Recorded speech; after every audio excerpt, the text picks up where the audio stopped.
Manga is the term used for comic books or cartoon comic strips originating from Japan. Yes, you read them backwards compared to their Western counterparts, and they are typically in black and white.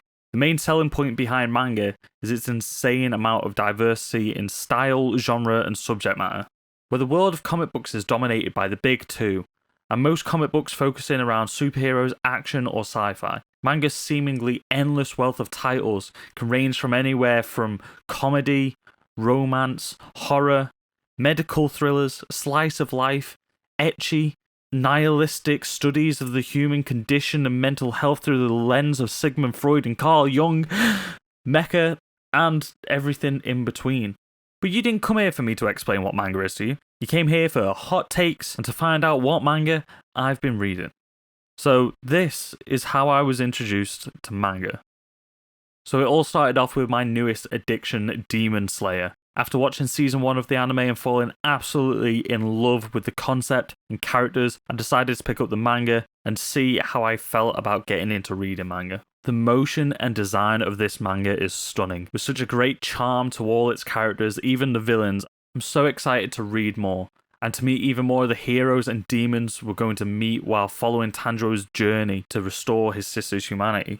This is definitely a must-read, especially for fans of the anime, and I can't wait to get to the Nadagumo Mountain arc so I can see how the manga compares to the stunning, fluid visuals depicted in the anime.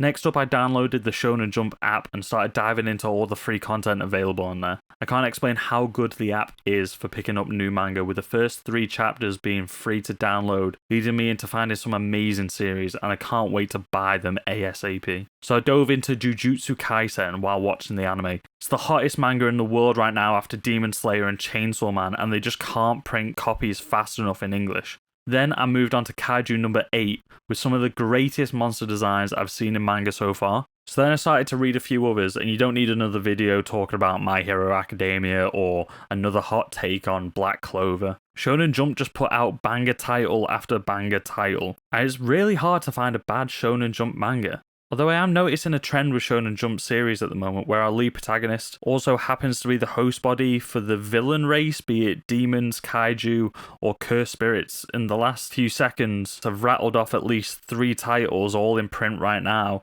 that do just this. Speaking of Shonen Jump, I read volume 1 of Bakuman, and wow, this is how you write a shonen manga without it being combat focused. Super Eye Patch Wolf called it a non-battle battle manga, and it's so true.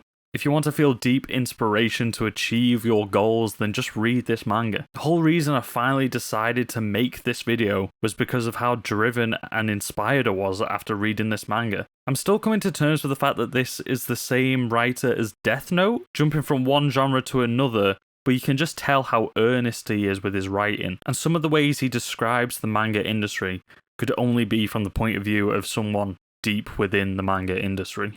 Then I discovered the world of buying manga bundles on eBay, and holy, my collection started to boom. First I picked up the first 3 volumes of the OG Dragon Ball and the first volume of Battle Royale for great prices. I had to grab Battle Royale while I could, because it's getting really expensive to pick up these volumes for a decent condition at a decent price. But I haven't got round to reading that yet. So we'll skip over that to the 2 omnibus volumes of Neon Genesis Evangelion that I managed to grab. Now I love this franchise, and I love diving back into it in manga form. The artwork incredibly depicts the impact and ferocity of the Avas in combat, and somehow still sucks you in to the quiet moments of Shinji's introspection. I could honestly talk for hours about the Ava series and how I connected with its nihilistic view of longing and understanding your will to live versus your subconscious drive for the peace of death. Honestly, it's everything that I look for in a piece of fiction.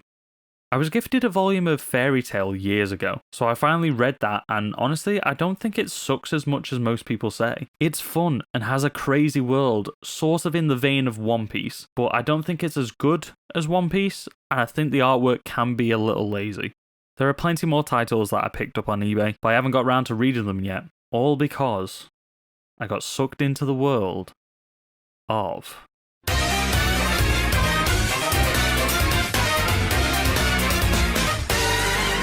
That's right, I started reading JoJo's. Oh man, how do I explain how much I love this franchise? Araki's blend of 80s macho action and Gucci wearing high fashion globetrotters sets the scene for the multi part legacy battle shonen that has gone on to define the genre. I think Araki has the greatest understanding of masculinity and its spectrum, showing fundamental understandings of toxic masculinity and also the anima within all men. Also, this series is just batshit insane, which just captures your imagination and doesn't let go until you vomit up Hierophant Green into your sticky fingers. And if you get that reference, then you are down the rabbit hole and I salute you. Plus, that damn drip. I'm currently reading part 4, Diamond is Unbreakable, and oh boy, is it just going from strength to strength. And I can't wait to catch up, read part 6, and then get to the elusive Steel Ball run that I hear so many things about. Anyway, that's how I got into manga, and that's my current reading list. Also, are there any titles that I mentioned here that you're willing to give a try? Let me know in the comments if you enjoyed this video, if you want to see more content like this. Don't forget to like and subscribe. Follow me on my Twitch over at twitch.tv/Chris Captures. And check out my podcast, Get Real, everywhere that you would get podcasts and even here on YouTube. And yeah, thanks for watching, guys. I'll see you guys in the next video.